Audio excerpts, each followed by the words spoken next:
তোমাকে মারামারি করতে কে বলেছে? স্যার, ওরা আমাদের সিনিয়র ক্লার্ক রহিম ভাইরে অন্যায় ভাবে। অন্যায় আমি বুঝবো, তুমি মারামারি করে কে? আমি এই অফিসের একজন কর্মী। উল্টা পাল্টা দেখলে আমি কাউরে ছাড়বো না। কাউকে ছাড়তে হবে না, শুধু চাকরিটা ছেড়ে দিলে হবে। মানে হচ্ছে তোমার বাবার অনুরোধে তোমাকে চাকরি দেওয়াটাই আমার ভুল হয়েছে। তোমার আদর্শবান পিতা আমাকে ছাত্র জীবনে যা শিখিয়েছে কর্মক্ষেত্রে তা ভুল। জীবনের প্রতিটি ক্ষেত্রে মানিয়ে চলাই হলো বড় আদর্শ। সমাজের প্রতিটি ক্ষেত্রেই আজ অনিয়ম, অন্যায় এটা মেনেই আমাদেরকে চলতে হবে। এই সমাজে ব্যবসা করতে হলে সন্ত্রাস নামক কুমিরের সঙ্গে বিবাদ করা যায় না, এটা তোমাকে মনে রাখতে হবে। আমার কিছু মনে রাখা দরকার নাই, আমি সোজা কথা বলছি। সত্য হলো ন্যায়ের পথ, মিথ্যা হলো অন্যের পথ। এই মিথ্যার সাথে যদি আপোষ করতে হয় তাহলে কিছুদিন পর আমি থাকবো না, মিথ্যার গোলাম হয়ে যাবো। ওই গোলামি আমি করবারও পারবো না, আর আপনার চাকরি আমি করলাম না। না, আমি তোর কোনো কথা শুনতে চাই না। এত সুন্দর একটা চাকরি, তুই সেই চাকরি লাথি মেরে চলে আসলি? লাথি মেরে না, থুতু মেরে চলে এসেছি। এর নাম বুঝি চাকরি? শালা মালিক এমন আচরণ করে আমি যেন ওর বাসার চাকর। তাহলে কি মালিক তোকে স্যালুট দেবে? মালিক তোকে চেয়ারে বসে সম্মান করবে? তা করবো কেন? আমি কি এটা কইছি? তুমি তো আমার সম্পর্কে জানো, মালিক শ্রমিক বুঝি না। কেউ অন্যায় করলে আমার মাথা ঠিক থাকে না। মালিক দিন রাত খাটাইতেছে ভালো কথা, কিন্তু একটু এদিক ওদিক হইলে বাপ তুলে গালি দেয়, একে সহ্য করা যায়? এই কারণে ওই চাকরি আমি করবার চাই নাই। শুধু তোমার কথা রাখবার গেছিলাম, বাপের কথা রাখতে গিয়েছিলে। খুব ভালো, চাকরি করতে যাইবা না, সারা জীবন এই বুড়া বাপের দুর্বল কাঁধে বোঝা হয়ে থাকবা। কেন বাড়াচ্ছে বাবা? কেন আমি পড়াশোনা করতে পারি নাই? কেন আমি চাকরি পাই নাই? কেন বাবা? এসো, ভাত খাবে? আমি খাবো না, আমি হোটেলে বসে ভাত খাইছি। এই কথা আমি ভালো করে জানি। ঘরে আসার পর থাকা জায়গা তো হইবই না, এক প্লেটে ভাত খামু সেই অবস্থা থাকবো না। ভাইয়া! আরে ভাইয়া, তুমি নিশ্চয়ই ছুটি নিয়ে এসেছো? হ্যাঁ, একেবারে ছুটি নিয়েছি। তার মানে তুমি চাকরি ছেড়ে চলে এসেছো? হ্যাঁ। আরে তুই কেন টেনশন শুরু করলি? তুই ভালোভাবে পড়াশোনা করবি, আমি আছি না, আমি তো সব কিছু দেখবো। রাজু, আমার জীবনটা এই ব্ল্যাকবোর্ডের মতো কালো হয়ে গেছে।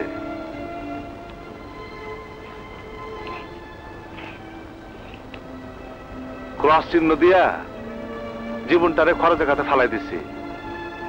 কিন্তু তুই আমার ভাই, আমি যা পারি নাই তা তুই করবি। পড়াশোনা কইরা সব ডিগ্রি অর্জন করবি, জীবনটারে সাদা ফক ফকা করে গড়ে তুলবি। বাবার আদর্শ নিয়ে তুই মানুষ হবি, বাবার মুখ তুই উজ্জ্বল করবি। আমার মতো হবি না, তাইলে তুই বাবার বুকে আশ্রয় পাবি। বাবা খুব খুশি হইব, খুব খুশি হইব।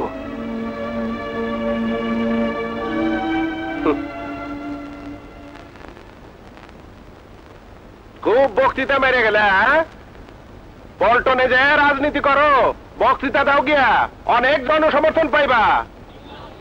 বাবা আগু, নাস্তাটা খেয়ালো। খিদা নেই চাচা? আরে খাবার সামনে আসলে না করতে নাই, খা।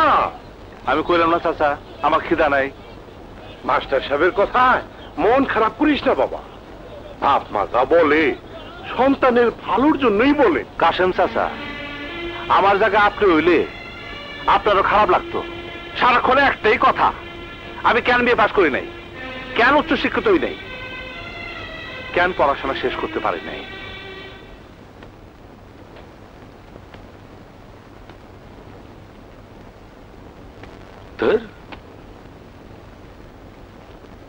এই কাগজটা দে। চুপ বেটা, যা আসো ওইটাই দে।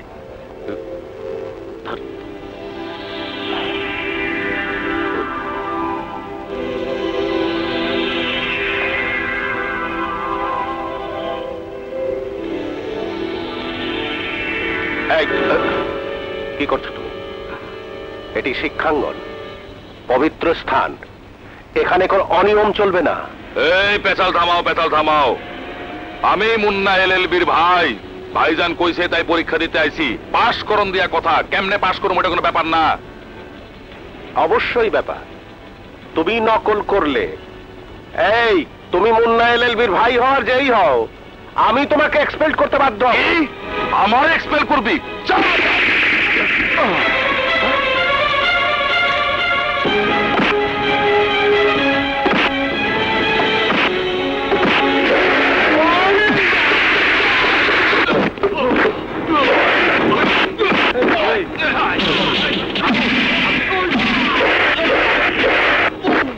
আগুন আগুন, বাবা কিছু করিস না বাবা। বাবা তোমার আনছে, তুমি যাও।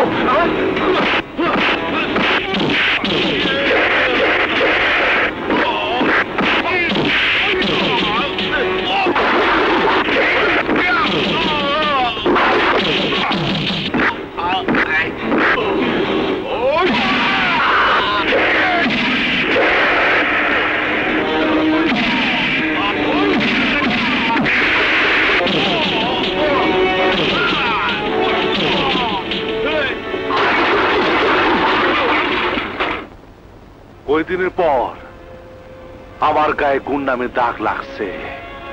আমি মুন্নার ভাইয়ের গায়ে হাত তুলছি। লোকজন কয় আগুন একটা গুন্ডা। হাসা আমি গুন্ডা, কিন্তু কেন গুন্ডা হয়েছি? ছেলের সামনে বাপরা অপমান করব, আর ছেলে প্রতিবাদ না করিয়া ভয়ে তসবি গুনতে থাকবো? তেমনি ছেলে হইয়া আমি সমাজে বাঁচবার চাই না চাচা। অন্যায়ের প্রতিবাদ করা যদি গুন্ডামি হয়, সন্ত্রাসের বিরুদ্ধে কথা বলে যদি গুন্ডামি হয়, সত্য অন্যায়ের পক্ষে কিছু কইলে যদি গুন্ডামি হয়, সেই গুন্ডামি আমি কর্মী কাশেম চাচা, আমি কর্মই। আমারে কেউ ঠেকাতে পারবো না।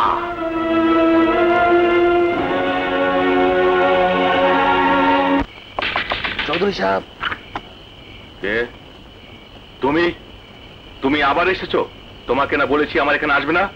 আরে আমি তো আসি নাই, ওই দেখেন কেডা আইছে।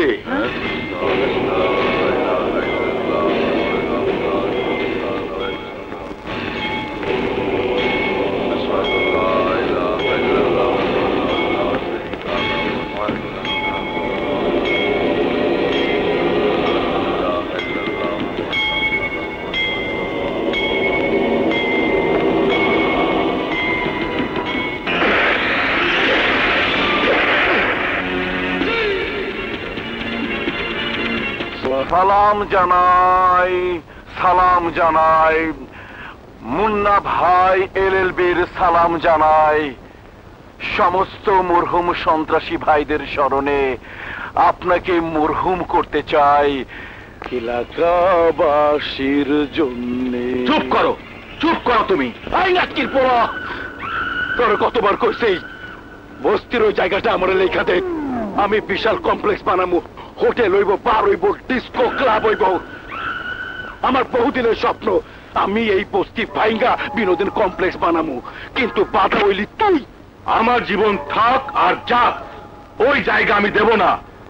আমি ওই জায়গায় এতিমখানা তৈরি করব।